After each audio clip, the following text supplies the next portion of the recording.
पृथ्वी से सबसे करीबी तारा है प्रोक्सिमा सेंटोरी, जो कि हमसे लगभग 4.24 लाइट ईयर्स दूर है। मतलब अगर आप लाइट की स्पीड से चलें यानी करीब 3 लाख किलोमीटर पर सेकंड पे, तो इस तारे तक पहुंचने में आपको 4 साल से ज्यादा लग जाएंगे। जी हाँ, इतनी स्पीड जिसपे शायद हम कभी पहुंच भी ना पाए, उससे 4 साल। लेकिन ये तो बस एक पड़ोसी तारा है। हमारी गैलेक्सी मिल्की वे में ऐसे करोड़ों तारे हैं और ब्रह्मांड में ऐसी खरबों गैलेक्सीज। तो इससे एक सवाल उठता है कि आखिर ये ब्रह्मांड कितना बड़ा है, कैसे एक धमाके से इतना बड़ा ब्रह्मांड बन गया और आखिर इस यूनिवर्स का अंत कहाँ है। तो चलो आज इन्हीं सवालों का जवाब ढूंढने की कोशिश करते हैं, क्योंकि ये सफर बहुत ही बेहतरीन होने वाला है। तो हाँ जी मित्रों, स्वागत है आपका सीखो के ऑफिशियल शो सिंपली साइंस में। चलो शुरू करते हैं। सो दोस्तों, इस सब की शुरुआत हुई थी एक धमाके से, बिग बैंग से। लगभग 13.8 बिलियन साल पहले कुछ भी नहीं था, ना तारे, ना प्लैनेट, ना ये टाइम। सिर्फ एक छोटा सा बिंदु था जिसमें पूरे ब्रह्मांड की ऊर्जा सिमटी हुई थी। फिर एक पल उस बिंदु में धमाका हुआ जिसे हम कहते हैं बिग बैंग।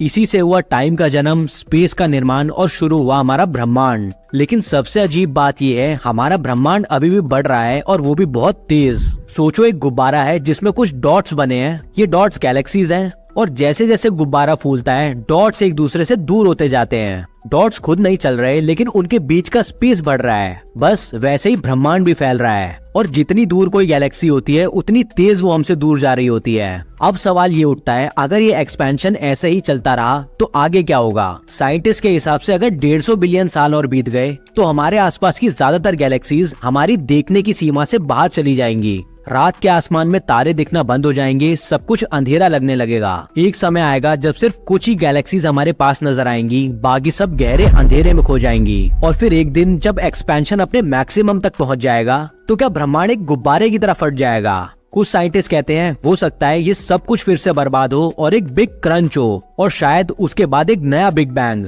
एक इन्फिनाइट साइकिल, जन्म, विकास और विनाश की। पर इसी पॉइंट पे एक सवाल उठता है कि यूनिवर्स का अंत कहाँ है। अब कुछ लोग कहते हैं ब्रह्मांड अनंत है, उसका कोई अंत ही नहीं है। पर कुछ वैज्ञानिक मानते हैं कि हमारा 3D ब्रह्मांड किसी हायर डायमेंशन के अंदर बंद है, जैसे एक 2D मूवी स्क्रीन जो हमारे 3D वर्ल्ड के अंदर है। अगर ऐसा है तो हम अपने ब्रह्मांड के बाहर तभी जा सकते हैं जब हम टाइम के डायमेंशन को तोड़ दें। और आइंस्टाइन के मुताबिक टाइम ही 4th डायमेंशन है, जिसे हम पीछे नहीं ले जा सकते, न ही रोक सकते हैं। तो अगर कभी हमें ब्रह्मांड का असल अंत या उसका आरंभ देखना है तो हमें समय में यात्रा करनी होगी, एक ऐसी जर्नी जो लाइट से भी तेज हो। और यही है सबसे बड़ा पैराडॉक्स, हम जिस ब्रह्मांड के अंदर हैं उसके बाहर जाने के लिए कोई बाहर है ही नहीं। शायद ब्रह्मांड का कोई अंत नहीं, बस हमारी कल्पना का अंत है। तो आपको क्या लगता है, क्या यूनिवर्स का कोई किनारा है, और अगर है तो बताओ वो किनारा